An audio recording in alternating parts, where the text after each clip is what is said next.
안녕하세요. 저는 미국 뉴욕에서 활동 중인 평범한 직장인 에이바입니다. 늘 바쁘게 살아가던 어느 날 회사 동료인 리사에게서 BTS라는 그룹이 유엔에서 연설한 영상을 봤냐고 묻는 이야기를 들었습니다. 솔직히 그때까지는 BTS에 대해 별 관심이 없었고 한류라는 단어조차 생소하게 느껴졌습니다. 팝그룹이 유엔에서 연설을 한다고? 그게 무슨 의미가 있지? 라는 생각이 가장 먼저 들었죠. 그날 밤 호기심에 BTS의 유엔 연설 영상을 찾아봤습니다. 화면 속 그들의 메시지는 단순한 음악이나 팬덤을 넘어서 전 세계 청년들에게 전하는 희망과 자존감에 관한 이야기였습니다. 예상치 못한 감동에 잠시 멍하니 영상을 바라봤던 기억이 납니다. 이후 저는 자연스럽게 왜 한류가 이렇게 세계적으로 인기를 끌고 있을까? 라는 질문을 스스로 던지게 되었습니다. 며칠 후 넷플릭스를 보다가 우연히 오징어 게임을 재생했습니다. 이게 그렇게 인기가 많다던 드라마인가? 하는 가벼운 마음으로 시작했죠. 그런데 그날 밤 저는 시간 가는 줄도 모르고 6화까지 정주행하고 있었습니다. 이야기는 독창적이고 캐릭터들은 생생하며 메시지는 강렬했습니다. 한국 문화에 뭔가 특별한 것이 있나? 라는 의문은 이제 내가 한국을 너무 몰랐구나라는 생각으로 바뀌었습니다. 한국 문화가 단순한 엔터테인먼트를 넘어 세계인들의 마음을 움직이는 데에는 분명한 이유가 있을 것이라 생각했습니다. 그렇게 저는 한국 문화를 깊이 탐구하는 여정을 시작하게 되었습니다. 며칠 후 회사에서 점심시간에 리사와 다시 이야기를 나누게 되었습니다. 리사는 BTS와 한류 팬덤에 대해 열정적으로 설명하며 최근에 미국 뉴욕에서 열렸던 K-팝 공연에 다녀왔던 이야기를 들려주었습니다. 너도 한번 들어봐. BTS 노래는 그냥 음악이 아니야. 메시지가 있어. 그녀의 말을 듣고 저는 과연 이 그룹이 단순한 유명 팝스타 이상일까 하는 의문을 품었습니다. 그날 저녁 저는 처음으로 BTS의 음악을 검색했습니다. 솔직히 말하면 처음엔 언어의 장벽 때문에 가사 내용을 바로 이해하진 못했습니다. 하지만 멜로디와 퍼포먼스는 쉽게 눈길을 사로잡았고 곡의 에너지가 강렬하게 다가왔습니다. 저는 자연스럽게 영어로 번역된 가사를 찾아 읽어보게 되었고 그 안에 담긴 자기 수용과 희망 그리고 도전에 대한 메시지에 깊이 공감하게 되었습니다. 그때부터는 단순히 음악만 듣는데 그치지 않았습니다. 저는 점점 더 한국 문화를 알고 싶어졌습니다. 리사가 추천해준 다른 K-드라마를 보기 시작했고 어느 순간 한국 요리에 대한 다큐멘터리를 찾아보는 제 자신을 발견했습니다. 특히 한국 음식에 대한 이야기는 무척 흥미로웠습니다. 미국에서는 K푸드로 불리며 유행하고 있는 비빔밥, 불고기 같은 요리들이 단순히 맛있기만 한 것이 아니라 건강을 고려한 구성이라는 점에서 한국 문화의 섬세함이 느껴졌습니다. 그러던 중 회사에서 아시아 문화 관련 행사에 참여할 기회가 생겼습니다. 거기서 만난 다른 동료들은 이미 한국 문화에 대한 관심이 깊었습니다. 한 동료는 한국의 전통 문화와 현대적 감각이 놀랍도록 자연스럽게 결합되어 있다고 말하며 한국의 한복과 전통 건축물에서부터 시작해 현대적인 도시 풍경까지 다양하게 칭찬했습니다. 저는 그들과 이야기를 나누며 한국 문화가 단지 트렌드로 끝나지 않고 사람들이 한국에 대해 깊이 알고 싶어 한다는 점을 깨달았습니다. 그날 이후 저는 한류가 전 세계적으로 사랑받는 이유가 단순히 재미있고 신선해서가 아니라 그 안에 담긴 한국인의 독창성과 진정성 때문이라는 생각이 들었습니다. 하지만 이런 긍정적인 인식은 저에게 또 다른 궁금증을 던졌습니다. 한류가 정말 모든 사람에게 긍정적인 영향을 미치고 있는 걸까? 한국 문화가 글로벌 무대에서 사랑받는 만큼 비판의 목소리도 존재하지 않을까? 저는 한국 문화에 대한 저만의 생각을 확장하기 위해 더 깊은 이야기를 찾고 싶어졌습니다. 그날 밤 저는 BTS의 유엔 연설을 떠올리며 그들의 또 다른 음악을 검색해 보기로 했습니다. 가사를 곱씹어보며 느낀 메시지는 단순히 노래라는 틀을 넘어서 있었습니다. 한국에 담긴 자기 수용과 희망에 관한 이야기는 제게 깊은 울림을 주었습니다. 이후 저는 자연스럽게 K-드라마와 다큐멘터리 그리고 한국 음식을 다룬 다양한 콘텐츠를 찾아보기 시작했습니다. 그러던 중 인터넷에서 정이라는 단어를 발견했습니다. 한국 문화를 경험한 외국인들이 그 단어를 자주 언급하며 감탄하던 모습이 눈에 띄었죠. 정이란 대체 어떤 의미일까? 검색을 통해 알아본 이 단어는 단순한 사전적 정의를 뛰어넘어 깊은 인간관계와 공감을 바탕으로 하는 한국 고유의 정서임을 알게 되었습니다. 이 단어가 한류를 통해 전 세계에 전해지고 있다니 마치 한국인의 진심이 세계와 소통하는 듯한 느낌이 들었습니다. 지역 커뮤니티에서 열린 한류 행사에 참석했을 때 이 정이라는 감정이 실제로 사람들 사이에서 작용하고 있음을 느꼈습니다. 행사에 모인 사람들은 한국 문화를 단순히 즐기는 것을 넘어 서로 교감하고 있었죠. 그들 중 한 명은 한국 드라마 속 가족 문화가 자신의 삶에도 큰 영감을 주었다고 말했습니다. 그 말을 들으며 저는 한국 문화가 단순히 유행하는 콘텐츠가 아니라 사람들에게 특별한 메시지와 정서를 전하고 있다는 점을 다시 한번 깨달았습니다.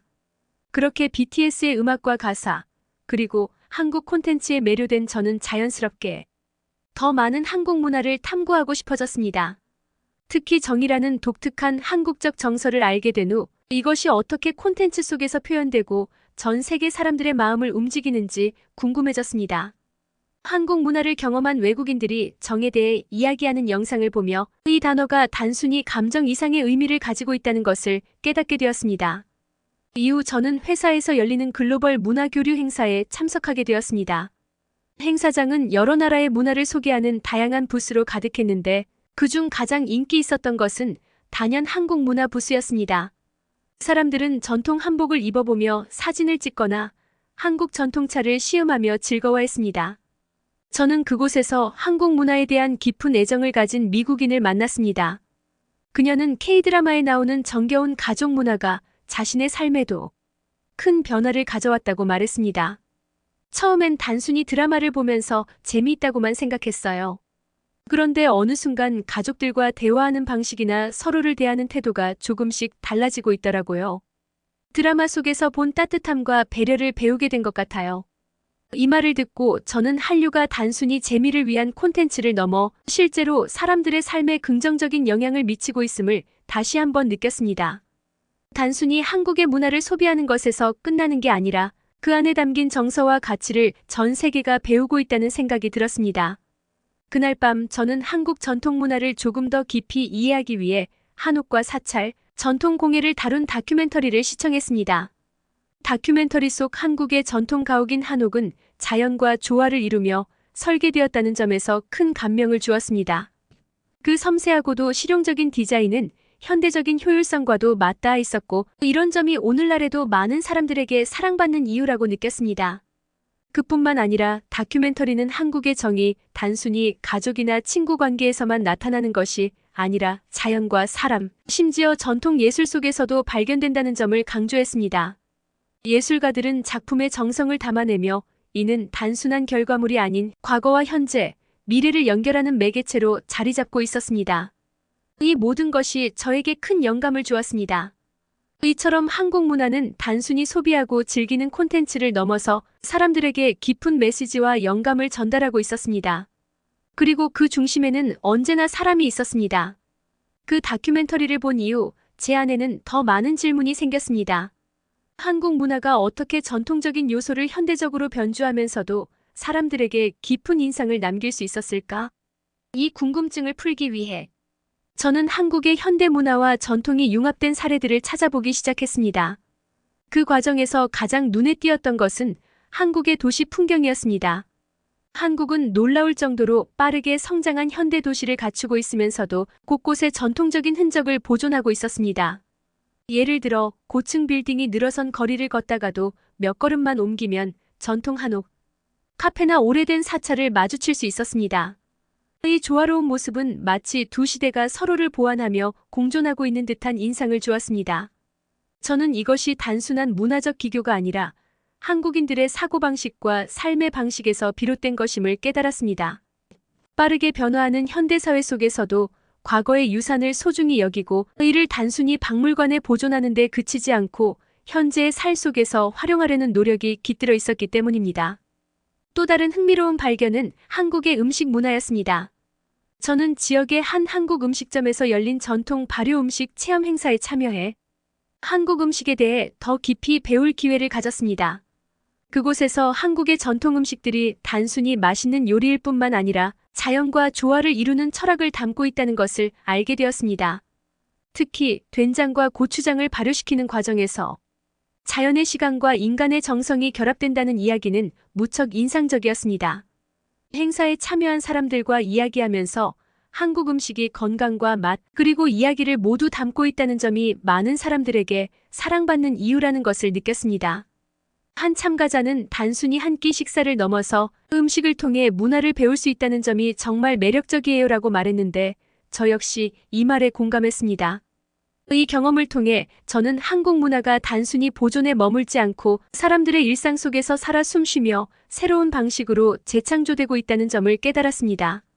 한국의 이 모든 면모는 그저 화려한 수출용 콘텐츠에 그치지 않고 그 안에 담긴 가치를 통해 전 세계 사람들이 공감할 수 있는 메시지를 전하고 있었습니다. 이러한 과정을 직접 체험하면서 저는 점점 한국 문화가 전 세계에서 사랑받는 이유를 더 명확히 이해하게 되었습니다. 한국 문화에 대한 제 관심은 점점 더 깊어졌습니다. 하지만 어느 날 예상치 못한 경험이 저를 당황하게 만들었습니다. 동료들과 함께 한국 음식점에서 저녁을 먹으며 자연스럽게 한국의 예절과 문화에 대해 이야기를 나누던 중이었습니다. 그때 한 동료가 저를 보고 이렇게 말했습니다.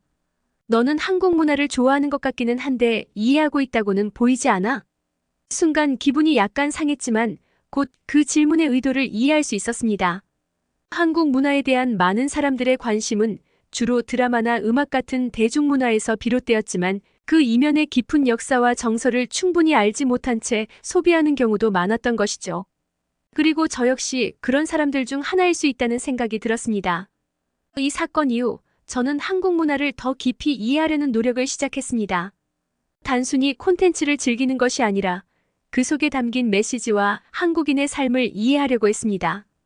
그러던 중 우연히 정이라는 개념을 다시 떠올리게 되었습니다.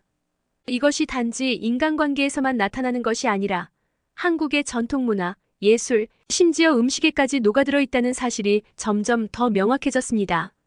이 과정에서 또 다른 오해를 겪은 일도 있었습니다.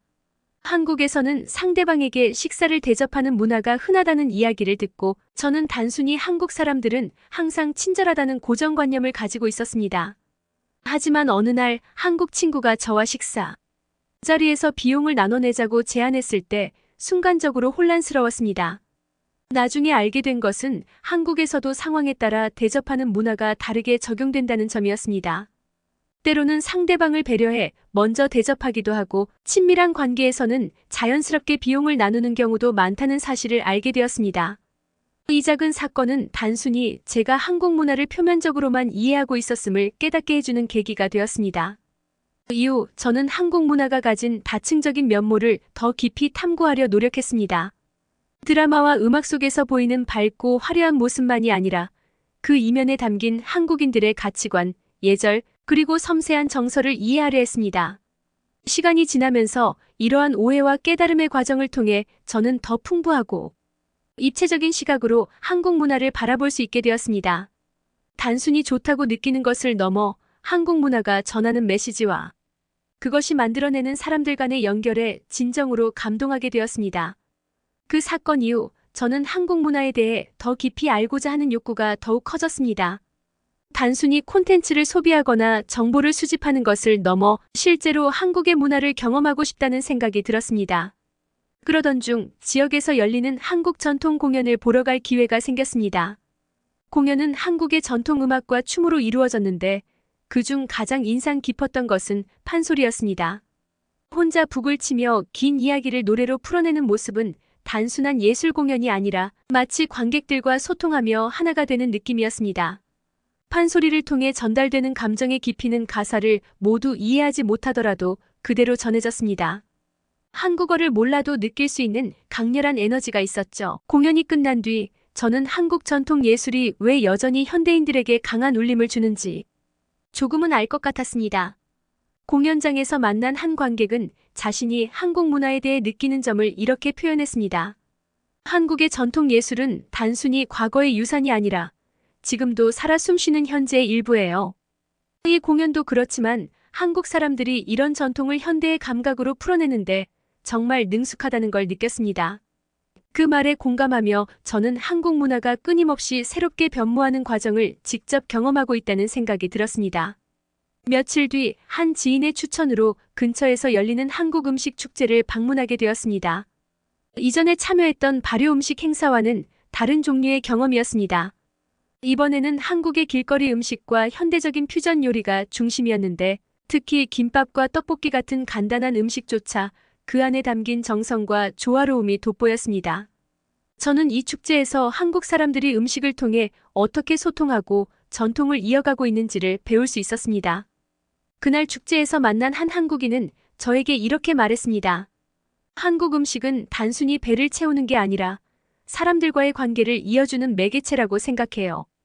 가족끼리 혹은 친구들과 함께 먹는 음식에서 우리는 서로의 마음을 나누죠. 이게 바로 한국 음식의 진정한 매력이에요. 그 말을 들으며 저는 한국 문화의 핵심에는 언제나 사람이 있다는 점을 다시 한번 깨달았습니다. 이 모든 경험을 통해 저는 한 가지 중요한 깨달음을 얻었습니다. 한국 문화가 단순히 콘텐츠로 소비되는 것 이상의 이유로 전 세계인의 마음을 사로잡는 것은 그 안에 담긴 진정성과 따뜻함 때문이라는 점이었습니다. 다시 한번 돌이켜보면 한국 문화는 처음에는 음악과 드라마 같은 대중적인 요소들로 저를 매료시켰습니다. 그러나 점점 더 깊이 탐구하면서 그것이 단순히 화려함이나 트렌드에 그치는 것이 아니라 과거와 현재를 잇는 강한 정체성을 가지고 있음을 알게 되었습니다. 한류의 중심에는 언제나 사람과 사람 사이의 연결 그리고 그 속에서 발견되는 정이 있었습니다. 특히 한국 문화는 그 자체로 소통의 도구라는 점에서 독보적입니다. 저는 판소리를 보며 감동을 느꼈고 음식 축제에서는 사람들과의 교감을 배웠습니다. 또한 드라마와 음악은 언어를 초월해 제게 다양한 감정을 전달했습니다. 이것이 바로 한국 문화가 단순히 소프트 파워로서의 역할을 넘어 사람들의 삶에 직접적인 변화를 가져오는 이유가 아닐까요? 마지막으로 제가 느낀 가장 큰 차별성은 한국 문화가 공존의 철학을 담고 있다는 점입니다. 과거와 현재, 전통과 현대, 그리고 나와 타인을 자연스럽게 연결하며 그것이 전 세계의 공감을 불러일으키고 있습니다. 이러한 조화로운 모습은 혼란스러운 현대 사회에서 사람들이 갈망하는 가치일지도 모릅니다. 이제 저는 단순히 한국 문화를 사랑하는 팬으로 남는 것을 넘어 그 깊은 의미를 더 많이 이해하고 주변 사람들에게도 나누고 싶다는 열망을 느낍니다. 한국 문화를 통해 저는 제 삶에서 더 많은 것을 배우고 성장할 수 있었습니다. 지금까지 제가 경험하고 느낀 한국 문화에 대한 제 경험을 적어봤습니다. 앞으로도 한국 문화의 더 많은 매력을 발견하고 싶습니다. 구독과 좋아요로 응원 부탁드립니다. 감사합니다.